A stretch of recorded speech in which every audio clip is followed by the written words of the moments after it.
Hello प्यारे बच्चों, पिछले वीडियो के अंदर हम लोगों ने बात की थी गॉस थ्योरम से रिलेटेड और हम लोगों ने देखा था कि इलेक्ट्रिक फ्लक्स क्या होता है, गॉस थ्योरम क्या होता है और गॉस थ्योरम का हम लोगों ने प्रूफ देखा था। आज के वीडियो में हम लोगों को स्पेसिफिकली बात करना है गॉस थ्योरम की एप्लीकेशंस क्या क्या होती है, ठीक है, और कुछ कॉन्सेप्ट्स होते हैं जैसे गॉसियन सरफेस का कॉन्सेप्ट होता है, उसको आज हम लोगों को यहाँ पर समझना है।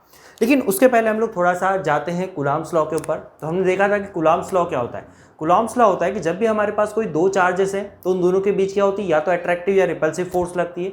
तो कूलॉम्स लॉ हमको बताता है कि इन दोनों चार्जेस के बीच में लगने वाली फोर्स कितनी है, ठीक है।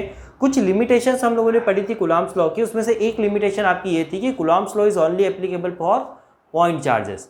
बट अगर हम प्रैक्टिकल लाइफ में देखें, डेली लाइफ के अंदर देखें, तो जरूरी नहीं कि हमारे पास जो चार्ज है वो हमेशा क्या हो, पॉइंट चार्ज हो सकता है कि हमारे पास क्या हो, एक लाइन के ऊपर चार्ज हो, ठीक है, या हो सकता है कि एक हमारे पास प्लेन पेपर हो और इस पेपर यानी कि एक शीट है, इसके ऊपर क्या हो सकता है, चार्ज हो सकता है। या मान लीजिए कोई एक बल्क कंडक्टर है, बल्क कंडक्टर इसका मतलब क्या है, एक 3 डायमेंशनल आपके पास यहाँ पर क्या है, कोई एक स्फेयर है लेट्स है, और इसके ऊपर क्या दे रखा है हम लोगों ने, चार्ज दे रखा है। तो ये सारी पॉसिबिलिटीज यहाँ पर हो सकती है। बट अगर इनके लिए हम लोगों को इलेक्ट्रिक फील्ड निकालना है, इनकी वजह से अगर इलेक्ट्रिक फील्ड निकालना है, तो कूलॉम्स लॉ हम लोग अप्लाई नहीं कर सकते, because Coulomb's law is only applicable for point charges.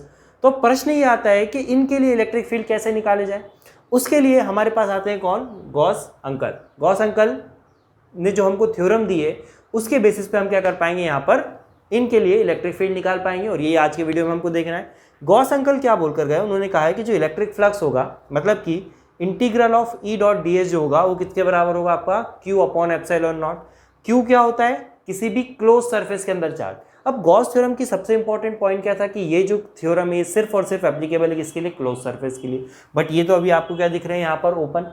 अगर ये सरफेसेस ओपन है, ठीक है, और गॉस थ्योरम लगाना है तो हमको इनको क्या करना पड़ेगा, क्लोज्ड बनाना पड़ेगा।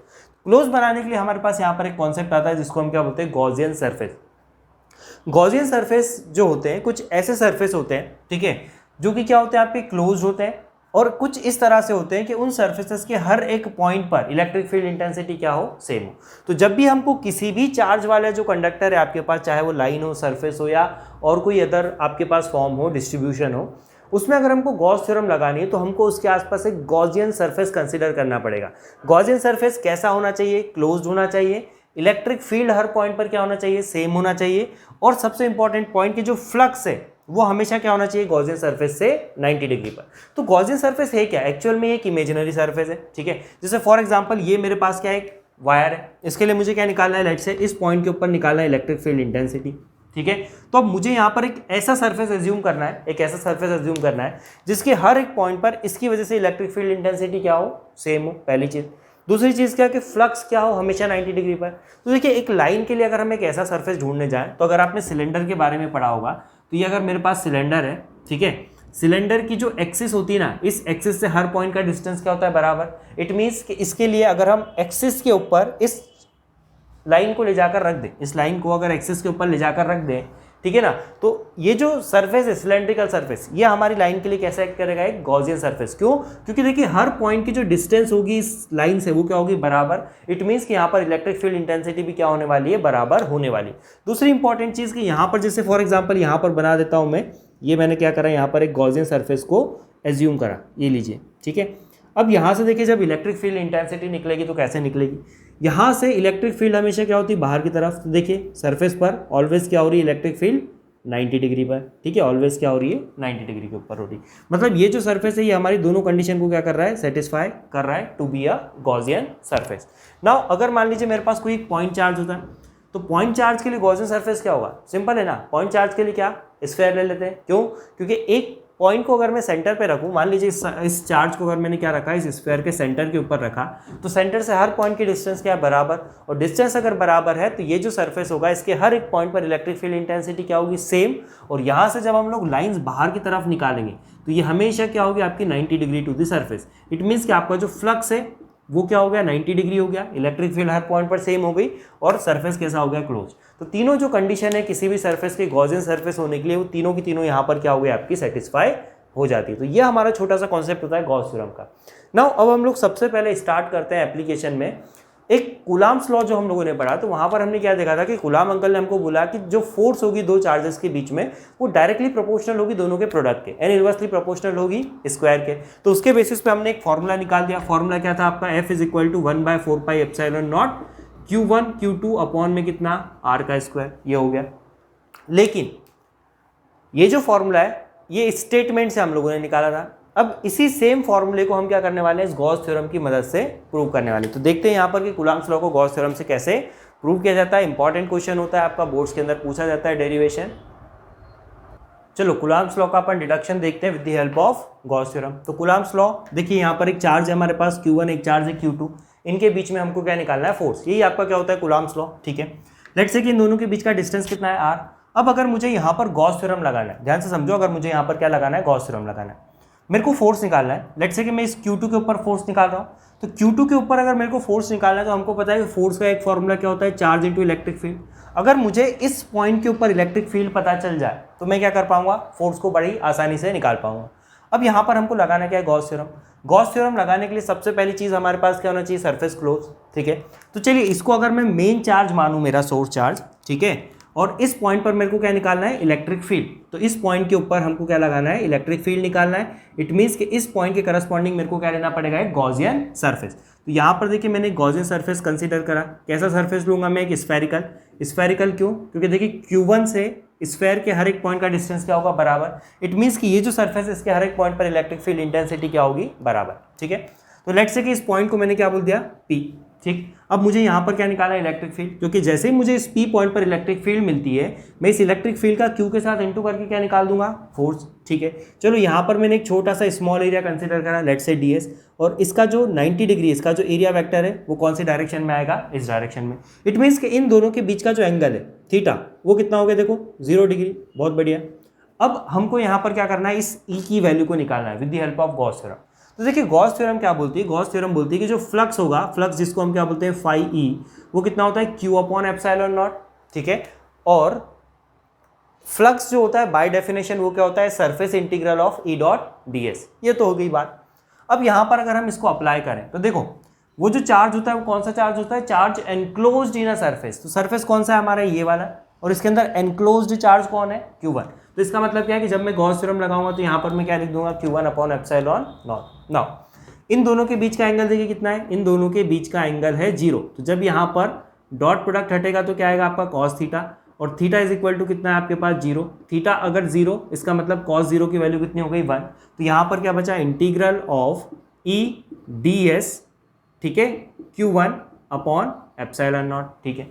नाउ इंटीग्रेशन के अंदर हमने पढ़ा है कि जो वैल्यू कांस्टेंट उसको बाहर कर दो, और हमने पढ़ा है कि गॉस थ्योरम जो होता है ना, इस गॉस थ्योरम में जो गॉसियन सरफेस है आपका, इस गॉसियन सरफेस के लिए हर एक पॉइंट पर इलेक्ट्रिक फील्ड इंटेंसिटी क्या होती है, बराबर। तो यहाँ पर E जो होगा वो क्या होगा, हर एक पॉइंट के ऊपर कांस्टेंट।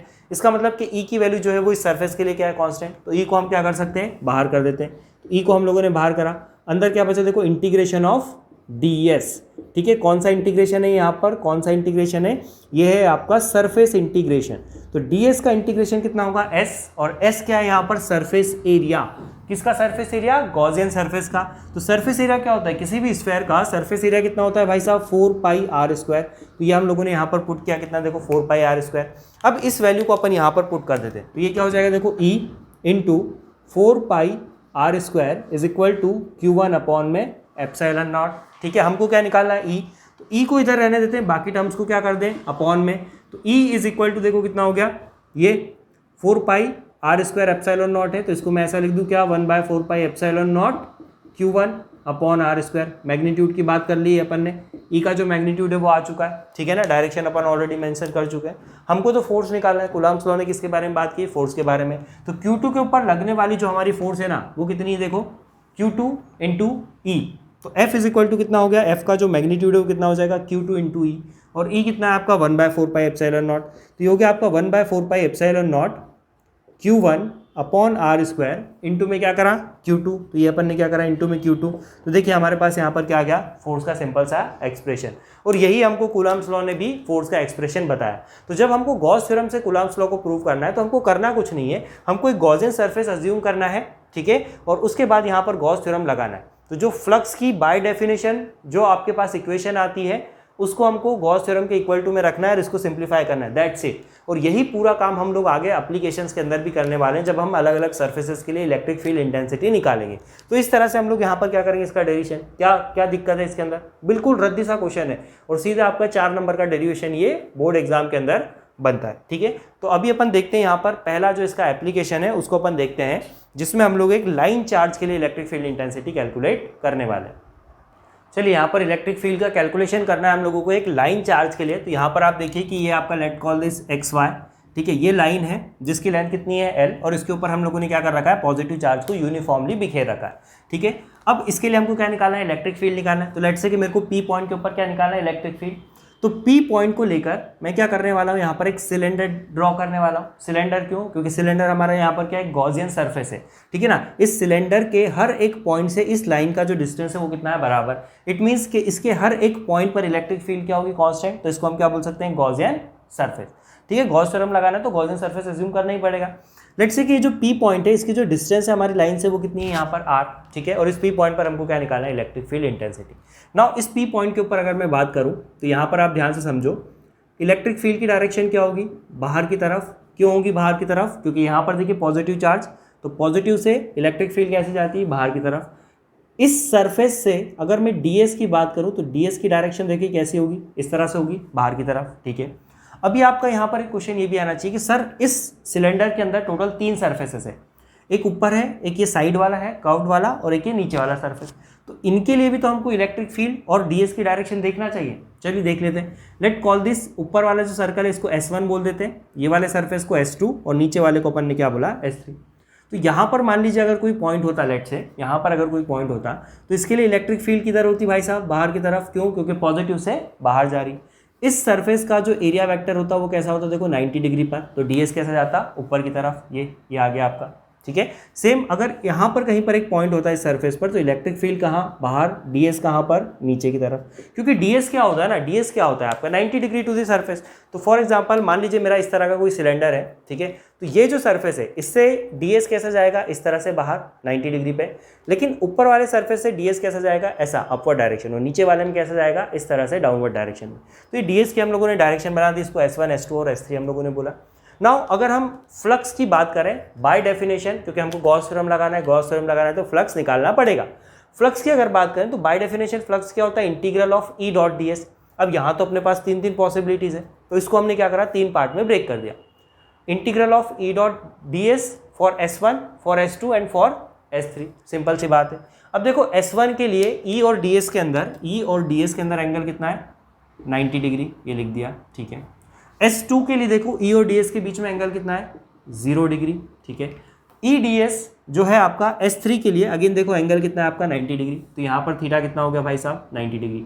अब मज़ेदार चीज़ यहाँ पर ये देखो कि जब भी इलेक्ट्रिक फील्ड और ds के बीच का जो एंगल है, एरिया वेक्टर के बीच का जो एंगल है वो 90 डिग्री हो जाता है, तो उसके लिए फ्लक्स कितना होता है, 0। ये बिल्कुल वैसा केस है कि पानी आपका ऐसा जा रहा है और हमने प्लेट को कैसा रखा, पैरेलल। फिर देखो प्लेट पैरेलल है ना, तो उसका एरिया वेक्टर कैसा आएगा, फ्लो से परपेंडिकुलर। ठीक है, तो यहाँ पर अगर हम डॉट प्रोडक्ट भी हटाते हैं तो क्या आता है, कॉस थीटा, और कॉस थीटा जो होता है 90 डिग्री पर वो कितना होता है, 0।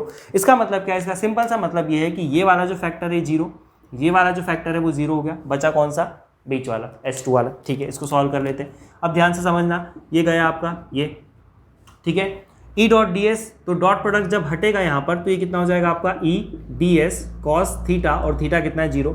कॉस 0 की वैल्यू कितनी होती है, 1। तो यहाँ पर कितना बचा देखिए, ई ds। ठीक है, नाउ ई जो है ना हमारा वो तो कांस्टेंट है ना, गॉसियन सरफेस के लिए ई क्या है आपका, कांस्टेंट है। तो ई को हमने क्या करा, बाहर करा, तो ये आ गया आपका देखो E into integral of ds।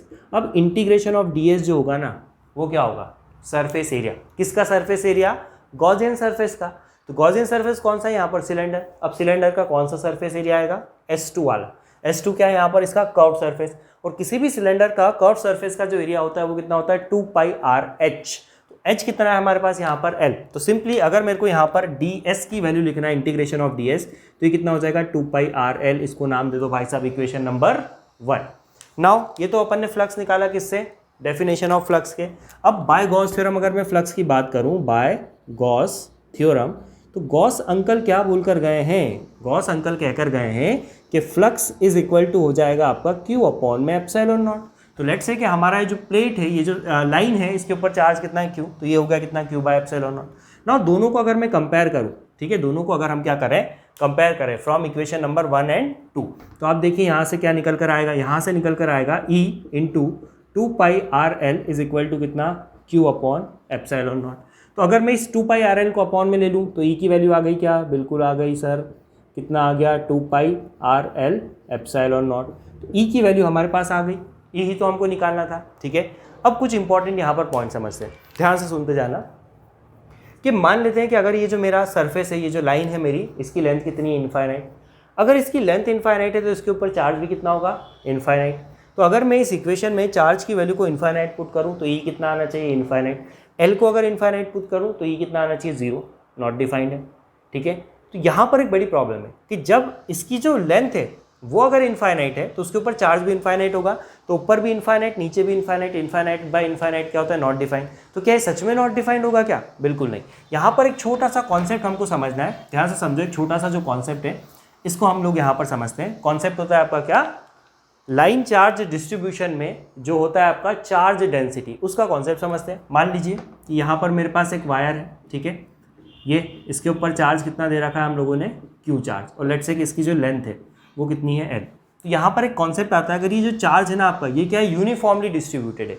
Uniformly का मतलब क्या है कि हर लाइन के हर एक सेगमेंट के ऊपर बराबर बराबर, अगर मैं इस लाइन को छोटे छोटे सेगमेंट्स में कन्वर्ट करूँ, इक्वल पार्ट्स में कन्वर्ट करूँ, तो हर पार्ट के अंदर जो चार्ज आएगा वो क्या आएगा आपका, बराबर, ठीक है। तो यहाँ पर एक कॉन्सेप्ट आता है किसका, लीनियर चार्ज डेंसिटी का। Linear charge density, linear charge density क्या होती है, जैसे देखो डेंसिटी क्या होती है आपकी, डेंसिटी होती है mass upon volume. Same way में चार्ज डेंसिटी क्या होगी, चार्ज डेंसिटी क्या होगी आपकी, चार्ज अपॉन कौन सी डेंसिटी है, लीनियर डेंसिटी है। तो लाइन चार्ज है तो अपॉन में क्या आ गया, लाइन। तो ये जो लैम्बडा होता है ना, इसको हम क्या बोलते हैं, क्यू बाय एल। ये क्या होता है आपका, लीनियर चार्ज डेंसिटी, कि एक लाइन के ऊपर चार्ज जो है वो किस तरह से डिस्ट्रीब्यूटेड है, कितना डेंसली डिस्ट्रीब्यूटेड है, ठीक है। तो यहाँ पर ये जो क्यू अपॉन एल होता है इसको हम क्या बोलते हैं, लैम्बडा। अब इस फॉर्मूले के अंदर अगर हम लोग आ जाते हैं वापस, तो देखो E इज इक्वल टू कितना होगा, यहाँ पर देख रहे हो क्या, यहाँ पर ये चीज़ देख रहे हो आप, ये आ रहा है आपका क्यू अपॉन एल। तो इस क्यू अपॉन एल को हम क्या लिखेंगे, लैम्बडा। क्यू अपॉन एल को अगर मैं लिख दूँ लैम्बडा, तो अपॉन में कितना आ रहा है, 2πr एप्सिलॉन नॉट, ये आ गया। देखो इलेक्ट्रिक फील्ड का फॉर्मूला ये निकल कर आया है। और एक और यहाँ से ऑब्जर्वेशन अगर लोगे तो electric field is inversely proportional to क्या, r, ठीक है। और पॉइंट चार्ज के केस में क्या होता है, पॉइंट चार्ज के केस में electric field is equal to होती है 1/4π epsilon naught q upon r square. तो पॉइंट चार्ज अगर है तो उसके लिए इलेक्ट्रिक फील्ड क्या होगी, inversely proportional to r square. But अगर एक लाइन चार्ज है तो इलेक्ट्रिक फील्ड यहाँ पर क्या होगी, इन्वर्सली प्रोपोर्शनल टू r। ये बड़ा इंपॉर्टेंट पॉइंट है, एक नंबर के अंदर बच्चों को कंफ्यूज करने के लिए पूछ लेते हैं कि बताओ electric field intensity for a line charge is proportional to, और ऑप्शन में दीजिए आपको 1/r, 1/r square, 1/r cube and none. तो जनरली बच्चे लगा करके आते हैं 1/r स्क्वायर, क्योंकि उनको तो वो फॉर्मूला रटा हुआ है ना। कौन सा फॉर्मूला रटा हुआ है, E is equal to 1/4π epsilon naught q upon में r स्क्वायर, तो ये लगा के आ जाते हैं। ये फॉर्मूला सिर्फ और सिर्फ पॉइंट चार्ज के लिए वैलिड है, अदर चार्जेस के लिए इलेक्ट्रिक फील्ड निकालने के लिए ये मत लगा दीजिएगा, ठीक है। तो लाइन चार्ज के लिए हम लोगों ने देखा कि इलेक्ट्रिक फील्ड क्या होगी, inversely proportional to r square. इतना सा डेरिवेशन है। करना क्या है, देखो जितनी भी एप्लीकेशन अपन पढ़ने वाले ना, सभी में जो प्रोसेस है वो बिल्कुल सेम है। क्या प्रोसेस है, प्रोसेस ये है कि सबसे पहले तो हम क्या करेंगे, गॉसियन सरफेस एज्यूम करेंगे। गॉसियन सरफेस एज्यूम करने के बाद हम क्या करने वाले हैं, यहाँ पर बाय डेफिनेशन फ्लक्स निकाल देंगे, ठीक है। देन गॉस थ्योरम से जो फ्लक्स होता है उसको लिख देंगे, देन दोनों को इक्वेट कर देंगे, आंसर आ जाएगा। दैट्स इट, इतना सरल है। और सीधा 5 से 6 नंबर का आपका इसके ऊपर क्या बनता है, क्वेश्चन बनता है। तो अभी अपन ने देखा कि एक लाइन चार्ज के लिए इलेक्ट्रिक फील्ड इंटेंसिटी क्या होगी और इसको कैसे निकालते हैं। नाउ सेकंड अपने को यहाँ पर देखना है कि अगर हमारे पास एक सरफेस चार्ज है, सरफेस चार्ज का मतलब क्या है, मान लीजिए ये मेरे पास क्या है, एक पेज है, इस पेज के ऊपर मैंने क्या करा, एक चार्ज को डिस्ट्रीब्यूट किया। तो इस पेज की वजह से लेट्स से कि यहाँ पर कोई एक पॉइंट है, इसके ऊपर मेरे को क्या निकालना है, इलेक्ट्रिक फील्ड इंटेंसिटी। तो वो कितनी होगी वो हम यहाँ पर देखते हैं। चलो आते हैं उसके ऊपर भी, ठीक है। चलो सेकंड जो डिस्ट्रीब्यूशन है हमारा वो क्या है, हमारे पास यहाँ पर एक प्लेन शीट है जिसका साइज कितना है आपका, इनफाइनाइट साइज का है, और इसके ऊपर हम लोगों ने क्या कर रखा है, पॉजिटिव चार्ज डाल रखा है। अब इसके लिए मान लीजिए मुझे किसी एक पॉइंट पर, लेट्स से कि यहाँ पर मेरे पास कहीं पर एक पॉइंट है, इस पर मेरे को क्या निकालना है, electric field intensity find out करना है, ठीक है। इसके लिए गॉसियन सरफेस क्या ले, एक प्लेन शीट के लिए हम लोग अगर क्यूब लेते हैं तो भी सही नहीं होगा। क्यों? क्योंकि प्लेन शीट को हम कैसे रखें कि क्यूब के हर एक पॉइंट से उसकी डिस्टेंस क्या हो बराबर, पॉसिबल ही नहीं। तो ऐसी जब भी प्लेन शीट आती है तो इसके लिए गॉसियन सरफेस जो होता है ना वो क्या होता है, वो आपका एक सिलेंडर होता है। लेकिन कैसे? सिलेंडर को मान लीजिए कि मेरे पास क्या एक प्लेन शीट है पेपर की, सिलेंडर को मैं क्या करूँ इसके अंदर से सब पास कर देता हूँ। ठीक है, किस तरह से पास करूं कि आधा जो सिलेंडर है आपका वो उस तरफ निकल जाए, जैसे फॉर एग्जांपल यहाँ पर आपको दिख रहा होगा आधा जो सिलेंडर है आपका उस तरफ निकल गया और आधा सिलेंडर इस तरफ रह जाए। ठीक है, अब आप पूछेंगे कि सर ये गॉसियन सरफेस कैसे हुआ, ये जो सरफेस है ये गॉसियन कैसे हुआ, इसको समझते हैं। देखिए सबसे पहली चीज़ तो सरफेस क्या आपका पूरा क्लोज है। ठीक है, क्या इसके हर एक पॉइंट पर इलेक्ट्रिक फील्ड इंटेंसिटी सेम है क्या? ठीक है, तो देखो यहाँ पर जितना यहाँ से इस पॉइंट का डिस्टेंस है उतना ही डिस्टेंस यहाँ से इस वाले सरफेस का भी है। इट मीन्स कि ये जो डिस्टेंस है ये क्या है, बराबर है। डिस्टेंस बराबर है, इसका मतलब क्या होगा, आपका इलेक्ट्रिक फील्ड इंटेंसिटी बराबर होगी। लेकिन what about this surface S2? ठीक है, इस S2 के लिए क्या होगा? तो देखो S2 जो सरफेस है ना, इसके लिए ध्यान से समझो। मान लो मेरे पास एक पॉइंट है यहाँ पर इस तरह से, तो इसके लिए इलेक्ट्रिक फील्ड किधर होगी, बाहर की तरफ। बट ds कहाँ पर होगा, ds होगा ऊपर 90 डिग्री। और जब भी इलेक्ट्रिक फील्ड और ds 90 डिग्री पर होते हैं तो इसका आंसर हमेशा कितना आता है, 0। फ्लक्स इस सरफेस के लिए क्या होगा, 0। ठीक है, मतलब कि ये वाला जो सरफेस है ना आपका, इसके अंदर से कोई भी फ्लक्स पास नहीं होगा, कोई भी लाइंस पास नहीं होगी। लाइन सारी की सारी कहाँ से पास होगी, S1 एंड S3 से। अब देखो S1 के ऊपर अगर मैं देखूँ तो इलेक्ट्रिक फील्ड की डायरेक्शन क्या होगी, बाहर की तरफ। क्यों? क्योंकि पॉजिटिव चार्ज है तो बाहर की तरफ। और ds भी इसका किधर होगा, बाहर की तरफ। सेम वे में अगर मैं देखूँ तो यहाँ पर देखो E की डायरेक्शन क्या हो गई, बाहर की तरफ। ds की डायरेक्शन भी क्या हो गई, बाहर की तरफ। तो इसका मतलब क्या है कि S1 और S3 के लिए फ्लक्स होगा बट S2 के लिए कितना होगा, 0। तो अगर मैं इसको बाय डेफिनेशन सॉल्व करने जाता हूं तो देखो मैंने क्या लिखा, phi is equal to integral of E dot ds। 3 part में ब्रेक किया, S1 S2 एंड S3। दिख रहा है हमको S1 और S3 दोनों के लिए एंगल कितना है आपके पास, 0 डिग्री। और ये वाला जो है इसका एंगल कितना है, 90। तो 90 वाले के लिए कितना हो गया आपका, 0। तो इसका मतलब क्या है कि ये फैक्टर आपका कितना, 0। ठीक है, तो बचा क्या, बचा आपका क्या, E dot ds for S1 and for S3। अब देखिए डॉट प्रोडक्ट हटेगा, एंगल 0 है तो क्या बचेगा, E ds। E तो आपका कांस्टेंट है ना, जितना डिस्टेंस यहाँ से यहाँ का है उतना ही डिस्टेंस यहाँ से यहाँ का है। मतलब ये जो दोनों जो E है इसकी वैल्यू क्या है, फिक्स है, कांस्टेंट। E को बाहर कर अंदर क्या बचा, इंटीग्रेशन ऑफ ds1 प्लस इस वाले में से भी E को बाहर कर अंदर क्या बचा, इंटीग्रेशन ऑफ ds3। सॉरी यहाँ पर कितना आएगा आपका 3। ठीक है, नाउ इंटीग्रेशन ऑफ ds1 का इंटीग्रेशन मतलब क्या, इस सरफेस का एरिया, इस सरफेस का एरिया।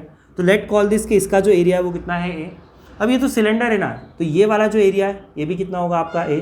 मतलब कि जो इंटीग्रेशन ऑफ ds1 है उसको मैंने क्या लिख दिया, A। ठीक है, इंटीग्रेशन ऑफ ds3 जो है उसको भी हमने क्या लिख दिया, A। क्यों? क्योंकि दोनों एरिया क्या है, बराबर।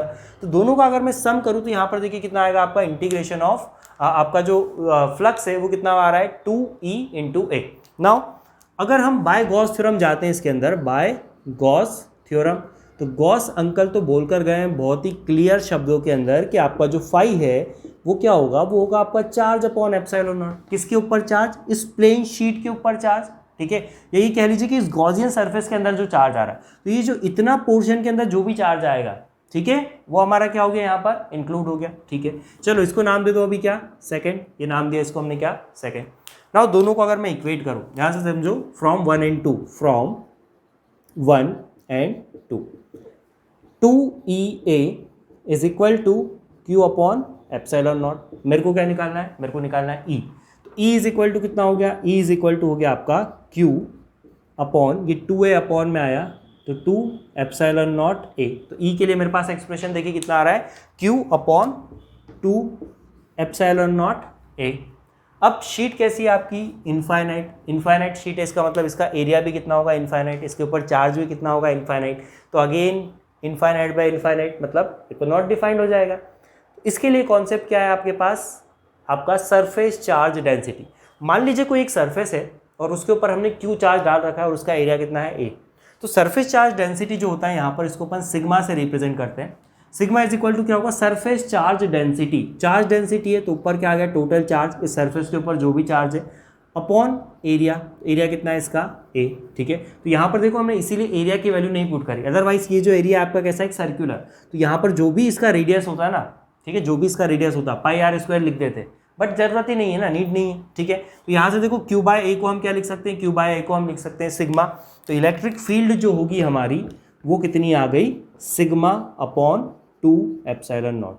बहुत ज़्यादा इंपॉर्टेंट पॉइंट अब सुनो यहाँ पे ध्यान से। इस फॉर्मूले के अंदर कहीं भी आपको आर दिख रहा है क्या? आर मतलब क्या? ये जो आपका पॉइंट था, इस पॉइंट से हमारी शीट की डिस्टेंस दिख रही है क्या? नहीं दिख रही। इसका मतलब क्या है कि अगर ये कोई प्लेन शीट है तो उसके लिए इलेक्ट्रिक फील्ड इंटेंसिटी जो होती है वो डिस्टेंस के ऊपर डिपेंड नहीं करती है।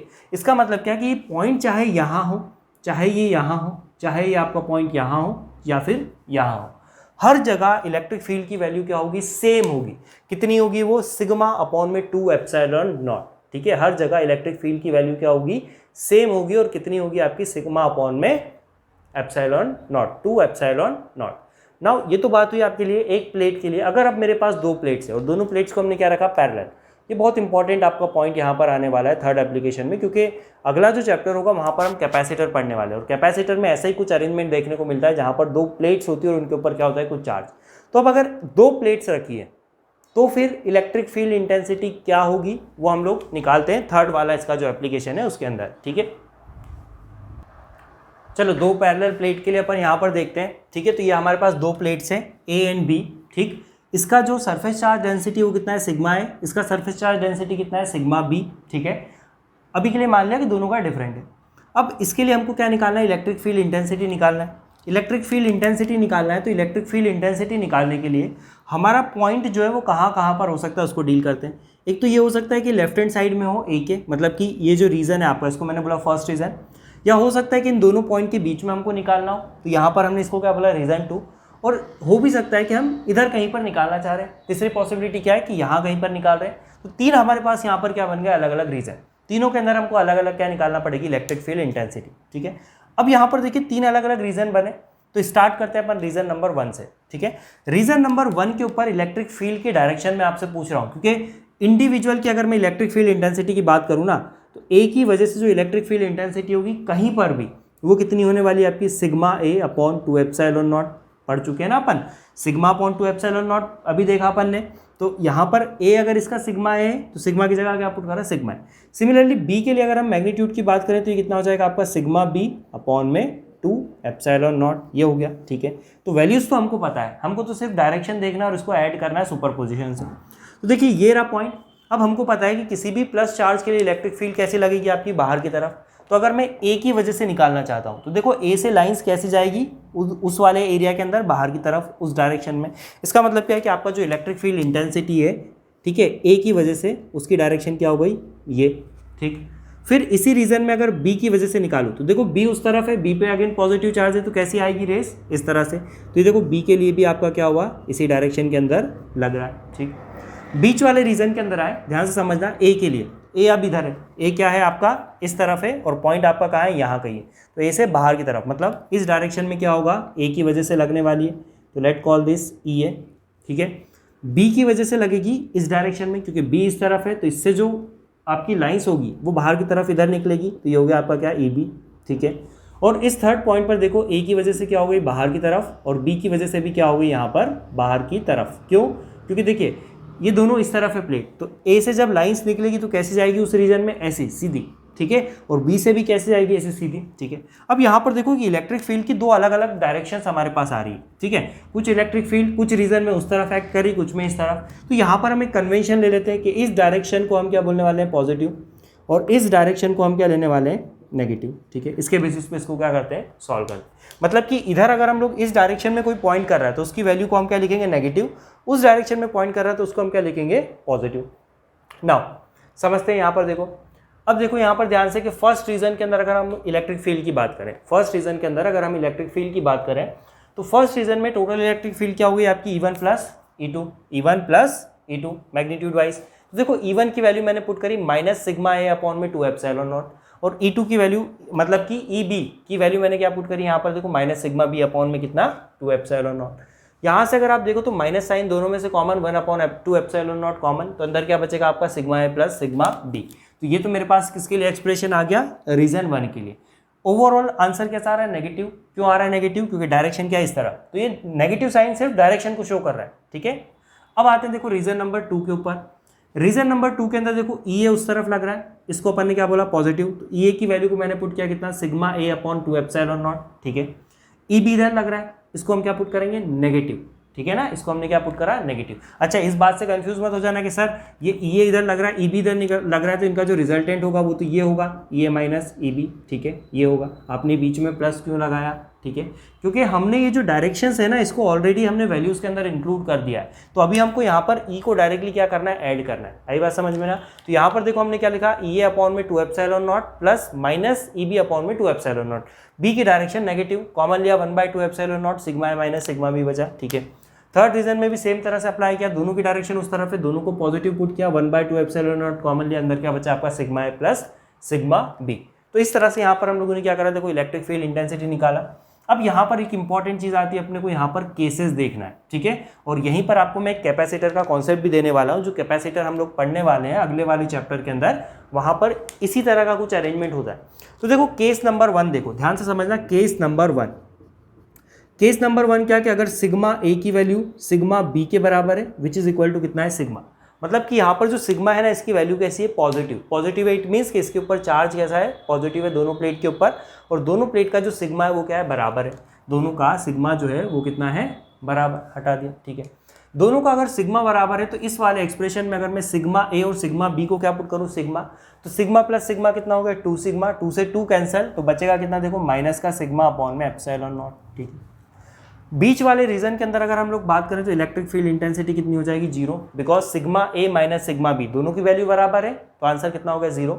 और लास्ट वाले में अगर मैं बात करूं तो सिग्मा प्लस सिग्मा कितना, 2 सिग्मा, तो 2 से 2 कैंसिल हुआ, तो कितना बचा आपका, सिग्मा अपॉन एप्सिलॉन नॉट। इसका मतलब क्या है कि अगर दो प्लेट्स हैं, दोनों का आपका जो चार्ज डेंसिटी है वो सेम है, तो उसके लिए जो इलेक्ट्रिक फील्ड की मैक्सिमम वैल्यू होगी वो कितनी होगी आपकी, sigma upon epsilon not. Minimum value कितनी होगी, 0। नेगेटिव साइन सिर्फ डायरेक्शन को शो करता है ना। 0 कहाँ पर होगी, इन दोनों प्लेट्स के बीच में। तो यहाँ पर बीच में कोई भी इलेक्ट्रिक फील्ड नहीं होगी, बीच में कोई भी इलेक्ट्रिक फील्ड नहीं होगी अगर ये दोनों क्या है, पॉजिटिव है, ठीक है। दोनों की जो फील्ड होगी वो क्या होगी, बाहर की तरफ। बीच में क्यों नहीं होगी, क्योंकि देखो मान लो इससे भी अगर इलेक्ट्रिक फील्ड निकलती इधर, इससे भी निकलती इधर, तो हमको तो पता है ना कि दो लाइंस कभी भी इंटरसेक्ट नहीं करती। तो बीच वाले रीजन में इनके जाने की कोई जगह ही नहीं है, और जगह नहीं है, इट मीन्स कि यहाँ पर जो इलेक्ट्रिक फील्ड होगी आपकी वो कितनी होने वाली है, 0, ठीक है। अब इंटरेस्टिंग चीज समझो कि अगर मान लीजिए मैं लेता हूँ यहाँ पर क्या, केस नंबर 2। केस नंबर 2 को मैं ब्लू से लिख देता हूँ, ठीक है ना, ब्लू से अपन इसको रिप्रेजेंट कर देते हैं यहाँ पर। तो case number 2, sigma A is equal to sigma B is equal to minus sigma, ठीक है। अगर दोनों नेगेटिव है, दोनों क्या है, नेगेटिव है, तो दोनों नेगेटिव के केस में ये जो होगा, यहाँ पर हम माइनस सिग्मा पुट करेंगे तो ये प्लस हो जाएगा, यहाँ पर आपका क्या हो जाएगा, माइनस, और बीच वाला तो सेम वही रहेगा, क्योंकि जब मैंने इसको मान लीजिए माइनस सिग्मा पुट किया, इसको माइनस सिग्मा, तो माइनस माइनस क्या होगा आपके, ऐड, ठीक है। तो ये तो हो गया आपका। लेकिन केस ये वाला नहीं, केस ये लो आप सेकंड में कि ए की वैल्यू है लेट से यहाँ पर कितनी, सिग्मा, मतलब एक है आपका पॉजिटिव और ई भी जो है वो है आपका नेगेटिव। ये इंटरेस्टिंग है, समझो इसको। एक के ऊपर क्या है, सारा पॉजिटिव चार्ज, और दूसरे के ऊपर सारा क्या है, नेगेटिव चार्ज। और यही आपका क्या होता है, कैपेसिटर का कॉन्सेप्ट, जहाँ पर एक प्लेट पर हम क्या करते हैं, पॉजिटिव चार्ज रखते हैं, एक पे क्या रखते हैं, नेगेटिव, ठीक है। अब इसके केस में ध्यान से समझो, एक सिग्मा एक माइनस सिग्मा। इस वाले केस में जब मैं आऊँगा, इसको पुट करूँगा सिग्मा, इसको पुट करूँगा माइनस सिग्मा, कैंसिल होकर कितना हो गया, 0। इस वाले केस में अगर मैं आऊँगा, एक को पुट करा सिग्मा, एक को माइनस सिग्मा, आंसर कितना आ गया, 0। इसका मतलब क्या है कि ये वाला रीजन और ये वाला रीजन, दोनों में इलेक्ट्रिक फील्ड कितनी, 0। जब एक पॉजिटिव है एक नेगेटिव है तो दोनों में इलेक्ट्रिक फील्ड कितनी हो गई, 0। बीच वाला जो केस है, इसको समझो ध्यान से, बीच वाला जो केस है, सिग्मा ए की जगह मैंने पुट किया कितना, सिग्मा, माइनस साइन यहाँ पर ऑलरेडी पहले से था। सिग्मा बी को जब मैंने पुट किया माइनस सिग्मा, तो माइनस माइनस कितना हो गया, प्लस। सिग्मा प्लस सिग्मा कितना हो गया, 2 sigma, 2 sigma into 1/2 epsilon not. 2 से 2 कैंसिल हुआ तो बचा है देखो कितना, सिग्मा अपॉन एप्सिलॉन नॉट, ठीक है। इसका मतलब क्या है कि अगर एक प्लेट आपकी पॉजिटिव है एक नेगेटिव है, तो इसके बीच में आपकी इलेक्ट्रिक फील्ड रहेगी, बाकी सारे रीजन में क्या हो गए, आपकी खत्म। और बीच में इलेक्ट्रिक फील्ड रहने का मतलब यह है कि जो भी एनर्जी आपकी होगी इस अरेंजमेंट के लिए, वो सारी की सारी कहाँ पर, इन दो प्लेट्स के बीच में आएगी, बीच के अंदर क्या हो जाएगी, कन्फाइंड हो जाएगी। तो ऐसे वाले अरेंजमेंट से हम कैपेसिटर बनाते हैं, जिसको हम आने वाले चैप्टर के अंदर पढ़ने वाले। बट यहाँ से आपको समझ में आ गया कि कैपेसिटर का जो कॉन्सेप्ट होता है ना, उसके अंदर क्या होगा कि इस कैपेसिटर की दोनों प्लेट्स के बोथ साइड में, या कह लीजिए कि जो दो पैरेलल प्लेट्स है, इसके बोथ साइड में इलेक्ट्रिक फील्ड कितनी है, 0, और बीच में क्या होगी आपकी इलेक्ट्रिक फील्ड होगी, अगर एक पॉजिटिव और एक नेगेटिव है तो। लेकिन अगर दोनों पॉजिटिव है तो इलेक्ट्रिक फील्ड कैसी होगी, दोनों से बाहर की तरफ, बीच में कितनी हो गई, 0। ठीक है। और दोनों से जब बाहर की तरफ इलेक्ट्रिक फील्ड होगी आपकी, तो वो कहाँ तक जाएगी, इनफाइनाइट तक जाने वाली। बट इस अरेंजमेंट में ये क्या हो गई, इस रीजन के अंदर कन्फाइंड हो गई, ठीक है। तो अभी अपने को 2 और एप्लीकेशन पढ़ना है गॉस थ्योरम की। एक होगा आपका स्फेरिकल सेल के लिए अपने को इलेक्ट्रिक फील्ड इंटेंसिटी निकालना है, और एक केस में अपने को एक सॉलिड स्फेयर है तो उसके लिए अलग अलग इलेक्ट्रिक फील्ड इंटेंसिटी निकालना है, स्फेयर के बाहर, उसके सरफेस पर और उसके अंदर। बट अभी थोड़ा सा लेक्चर का टाइम थोड़ा ज़्यादा हो गया है, तो इसको अगला जो बचा हुआ पोर्शन है इसका एप्लीकेशन का, उसको अपन नेक्स्ट वीडियो के अंदर कवर करने वाले हैं। आई होप आपको जो भी आज हम लोगों ने पढ़ा सारी चीज़ समझ में आई होगी। नोट्स आप प्रॉपर बनाइए, क्योंकि नोट्स बनाने से आपका जो सबकॉन्शियस माइंड है उसके अंदर चीज़ें जो होती है वो परमानेंटली बैठ जाती है। तो नोट्स बनाइए, बिल्कुल केयरफुली, ध्यान से, फोकस के साथ नोट्स को बनाइए, ठीक है। यहाँ तक बने रहने के लिए बहुत बहुत शुक्रिया। जय हिंद, वंदे मातरम।